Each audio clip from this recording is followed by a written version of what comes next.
छोटा बच्चा है जो भी स्कूल भी नहीं जा रहा है या स्कूल जा रहा है तो उसे पता नहीं है कि उसकी आंखों से कम दिख रहा है। अगर आपका बच्चा देख ना पा रहा हो, मार्केट में जो भी अगर बोलते हैं कि ये ड्रॉप आता है, हमारा एक नेचुरल लेंस है जो भगवान ने दिया है, वो भी खुद ब खुद बूढ़ा होता है। नमस्कार, आप सबका स्वागत हमारे चैनल पर। मैं हूं आपके साथ चंदन प्रताप सिंह। आज हमारे साथ मौजूद है डॉक्टर उर्वशी मैम, जो आई स्पेशलिस्ट है। इनसे जानेंगे कि यंग जनरेशन में जो आंखों को लेकर जो दिक्कतें आ रही है या आने वाले समय में यंग जनरेशन की आंखें कैसी होगी, जो जिस तरह की डाइट प्लान है उन लोगों का, जिस तरह से हैबिट है, स्क्रीन टाइम है, इन सब का क्या इफेक्ट उनके बॉडी पे पड़ रहा है। मैम बहुत बहुत स्वागत है। Thank you. यहाँ पे जो मोस्टली जिस एज ग्रुप के लोग थे, यहाँ पे मेजॉरिटी स्टूडेंट्स थे और उनमें जो भी प्रॉब्लम है उसे कहते हैं कंप्यूटर विजन सिंड्रोम। ये होता है कि जो हमारा जो स्क्रीन टाइम है वो जो इंक्रीज़ है आजकल के जो जनरेशन में बहुत कॉमन है, क्योंकि आजकल की जो पढ़ाई होती है वो भी सारे ऑनलाइन है।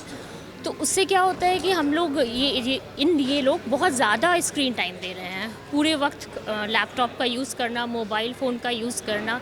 इससे क्या होता है, जो हमारी जो ब्लिंकिंग प्रोसेस है, जो आँख को खोलना बंद करना, ये काफ़ी कम हो गया है। क्योंकि कोई लगातार कोई चीज़ हम लोग करते हैं तो ब्लिंक कम करते हैं अपने आइज़ को, तो इससे हमारी आइज़ जो हैं वो ड्राई हो जाती है। ड्राइनेस की वजह से बॉडी चाहता है कि वो और ज़्यादा वो वाटरिंग करे ताकि ये ड्राइनेस ना हो। तो ऐसे लोग कंप्लेन करते हैं कि अक्सर आँखों में चुभन होना, आइज़ वेट होना, वाटरिंग होना, तो ये प्रॉब्लम्स बहुत ज़्यादा है। तो आज जो स्क्रीनिंग कैंप लगा था तो सबसे ज़्यादा जो हमारे लगभग 100 रजिस्ट्रेशन हमारे पास हुए, जिसमें 100 प्लस 80 प्लस जो थे वो यंग बच्चे थे, यंग स्टूडेंट्स, और इस प्रॉब्लम के साथ वो लोग आए थे। तो यही समझाया गया कि कैसे इसको कोप अप करें। यंग जनरेशन में आंखों की सबसे ज़्यादा दिक्कतें क्या आ रही है? कंप्यूटर विजन सिंड्रोम, ये जो स्क्रीन टाइम जो बढ़ता है, क्योंकि अब इस में बोलना कि आप कम फ़ोन का यूज़ करो, कम लैपटॉप का यूज़ करो, तो दिस इज़ नॉट पॉसिबल, क्योंकि इनका ये वे ऑफ जो स्टडी है ये समय की मांग है बिल्कुल। लेकिन इसका बचाव कैसे करें, बीच बीच में आँखों को कैसे रेस्ट दे और कुछ एक्सरसाइजेज वगैरह करें, और इनसे नहीं होता है तो लुब्रिकेटिंग आई ड्रॉप्स थे, ये सब हम लोगों ने समझाया है। अभी जैसे रास्ते पे चलते तो बहुत सारे छोटे बच्चे जो अभी जवान भी नहीं हुए एक तरह से कहा जाए, तो उनकी आंखों पे चश्मे लगे रहते हैं, तो उसके बॉडी पे ऐसा क्या आ रहा है? जेनेटिक भी है या फिर क्या? ये बहुत सारे कॉजेज़ होते हैं, एक उनमें जेनेटिक कॉज भी होता है, और ये सबसे ज़रूरी होता है कि सही वक्त पे उसका डिटेक्शन होना। क्योंकि छोटा बच्चा है जो भी स्कूल भी नहीं जा रहा है या स्कूल जा रहा है तो उसे पता नहीं है कि उसकी आंखों से कम दिख रहा है। जनरली क्या होता है कि अगर एक आंख की विज़न कम है, दूसरे की अच्छी है, तो बच्चा बता नहीं पाता है, उसे पता नहीं, क्योंकि दोनों आँख से मिल के वो सही देख ले रहा है। तो ऐसे केस में बहुत ज़रूरी है कि इसका अर्ली डिटेक्शन हो जाए और सही पावर उसे दे दिया जाए, क्योंकि यही फिर अगर नहीं डिटेक्ट हो पाता है तो काफ़ी दिनों बाद जब वो बड़े होते हैं तब बताते हैं, और तब तक रोशनी काफ़ी कमज़ोर हो गई होती है। इसे हम लोग बोलते हैं एक लेज़ी आई भी बोल सकते हैं, अगर दोनों में से एक आँख में प्रॉब्लम है तो ये बहुत ज़रूरी। और डाइट तो है बिल्कुल, जो पहले आज से जो पहले था, जो सब कुछ बिल्कुल फ्रेश था, इतना पोल्यूशन नहीं था, और अब कंपेयर करें तो चीज़ें काफ़ी बदल चुकी हैं।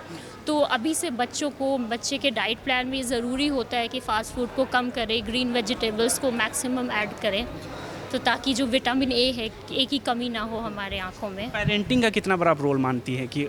बहुत ज़्यादा रोल है, और स्पेशली अब जब दोनों पेरेंट्स वर्किंग हैं तो शायद पहले के कंपेयर में थोड़ा मुश्किल हो गया है, बट ये इम्पॉर्टेंट है। अगर आप खुद नोटिस करो, अगर आपका बच्चा देख ना पा रहा हो दूर का, या फिर स्कूल में वो कंप्लेन कर रहा हो कि मम्मी पीछे बैठता हूँ तो मुझे नहीं दिखता है, प्लीज़ डोंट इग्नोर इट।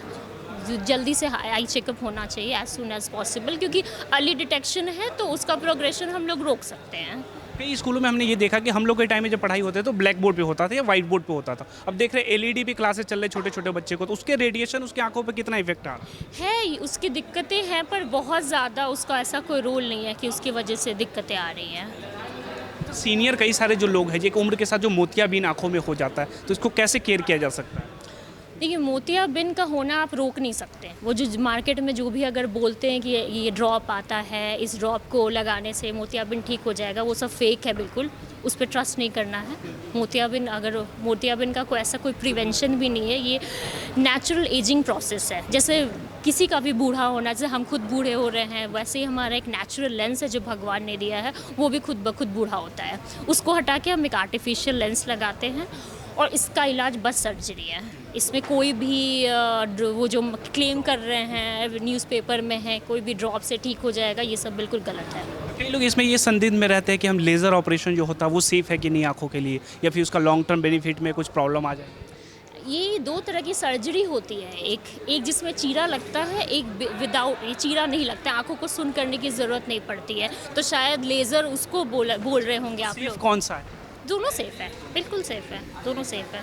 ये क्योंकि ऐसी सर्जरी जिसमें कोई चीरा नहीं लग रहा है, तो वो कंपैरेटिवली उसकी हीलिंग जल्दी बेटर होती है, तो वो प्रिफर्ड है ज़्यादा। पर कई लोग इसी डाउट में रहते हैं कि अगर चीरा लगेगा तो फिर वो घाव में कन्वर्ट हो जाएगा, उसको भरने में ऐसा थोड़ा सा तो लगेगा ही ऑब्वियसली। अगर कोई अगर रीसेंट सर्जरी, एडवांस सर्जरी है तो वो उसमें वो हीलिंग तभी वो रीसेंट है, एडवांस है, ताकि उसका पोस्ट ऑपरेटिव केयर ज़्यादा दिन का नहीं होता है।